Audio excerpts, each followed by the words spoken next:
Evening mga kagala, ito na pala yung ginawa kong donut. Yan, choco, strawberry, and plain. Kasi yung mga ensimada ko dito, hindi pa tapos Spanish. Yung nasa gitna na yan, empanada, toasted. Tapos ito yung, wow, meron tayong balat lechon. At ito na stopper na to ay pita. Yan ay toasted. Tapos meron pala dito yung stante na yan. Yan. Pianono.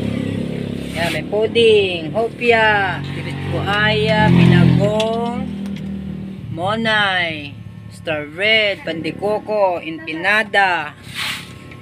Uy, may mamon tsaka ano doon bibingka Tapos yan, kalihim at balon-balunan.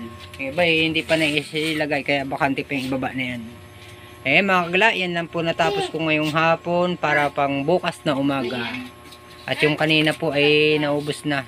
Thank you so much and God bless. Salamat sa blessing.